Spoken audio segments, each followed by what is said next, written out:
Hi, if you're new, my name is Francine. Thank you so much for tuning in. If you are a returning listener, hey, what's up?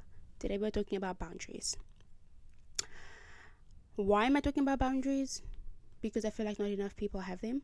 And especially if you come from a black household, or rather just an African household, I feel like it's something that as kids you're not taught to prioritize, because it's always about you have to maintain certain relationships just because these people are family.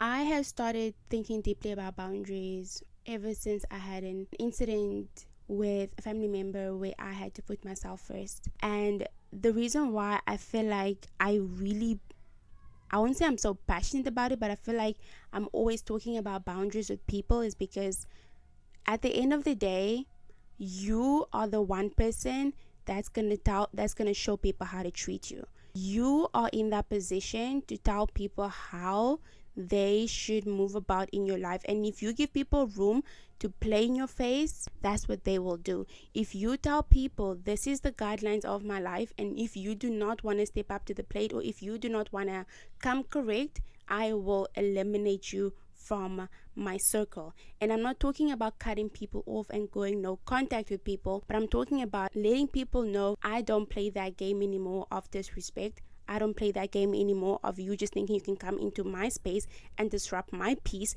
and take away from my joy. Excuse me? That's not gonna work. And many people, especially in the black community, I've seen this, like the adults use this mind game, and they manipulate the young generation to think that they don't have the right to put up barriers in order to protect themselves. And it's very sad, but I'm here to tell you, especially if you are black, you absolutely have the right to put those boundaries up, and it's not disrespectful and it is not ungodly. God did not call us to be doormats for people, and he did not call us to be used and abused by the so-called protectors that he has assigned to us in our lifetime. You are not there to please everybody but God. As long as you are pleasing God and you're not causing him any harm, everyone else's opinion is secondary to that. If people think that they can just walk into your life and disrupt the flow that you have going on, the peaceful mindset that you have worked on, or try to come against the godly given assignments that God has given you and try to make you think that you are worth nothing, take that person, pick them up and put them in the darker side of your life and leave them there. They're not worthy to be a part of your life. And I'm so sick and tired of people acting as if like putting up boundaries is such a toxic thing. No, it's not. It's called protection. Why do countries have borders? That's what I like to think about it. I'm a country. Boundaries is my borders. Every single country has a border. Why? To protect the people that are inside. Same thing with me. My boundaries is protecting my internal feelings and my emotional well-being, because there are people that are just built to destroy things that are good. There are people that are so evil and they are so unhappy with their lives, they are just going around looking for people to destroy. Does it sound familiar? Yeah, that's Satan. Bible literally says he's like a lion looking for whom he may devour. And that's how some people are, because I believe there's certain people that are genuinely just possessed by Satan himself. Because why do you get so much satisfaction from hurting people? Why do you get so much satisfaction from causing chaos and being a problem in people's lives? Why do you not ever think to yourself and say, oh, how can I benefit this person? How can I come into their life and better their well-being, or better their financial status, or better their emotional health? How can I be of benefit to people? No. Rather, what you want to do is you want to go in, not just disrupt, but you want to destroy. And then you still want to have access to that person. That's diabolical. And it's just the nerve that some people have is... If you don't take away anything from this video, take away this one thing. Set those boundaries, girl or boy. Set those boundaries. Because boundaries assert value. Wherever you see something that is secured, it tells you that this thing is valuable. Have you seen how the Mona Lisa is kept? Have you seen how far away it is from people? Like, you can't get up close and personal with the Mona Lisa.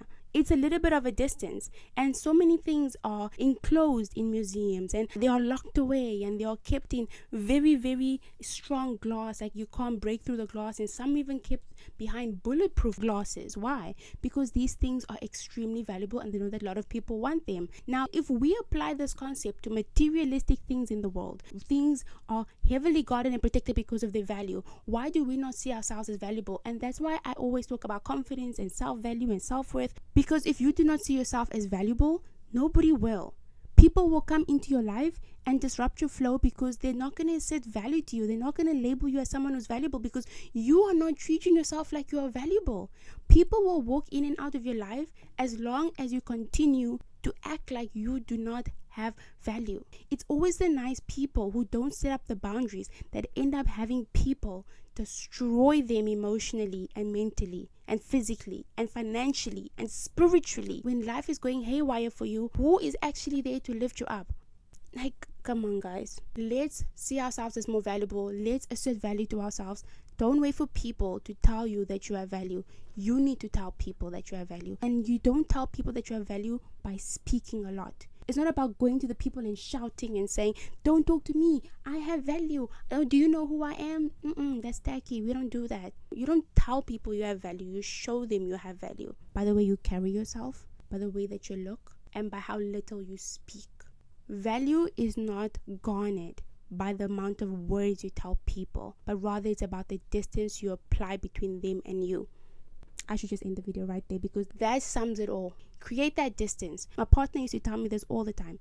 Once you create a distance with somebody, respect fills the gap. So if you have people in your life you feel like they don't value you, set that boundary up, and that boundary can equal distance. Stop seeing them a lot. Stop picking up the phone when they call. Stop answering as soon as they text you. Stop making yourself available for them all the time, and see how respect is going to fill the gap. And that's how value starts being applied to your name. I really went hard in this topic because I feel so passionately about it. Because listen, most of these issues that I talk about, I talk from experience, and I will never talk about something that I do not feel heavy about, because I feel like we go through experiences so that we can help others do not have to go through what we went through. Thank you guys so much for watching. I hope you guys enjoyed this episode. If you did, give it a thumbs up and subscribe down below. Also follow my TikTok. I post daily on there. I'll see you guys in my next episode. Bye. God bless. Ooh.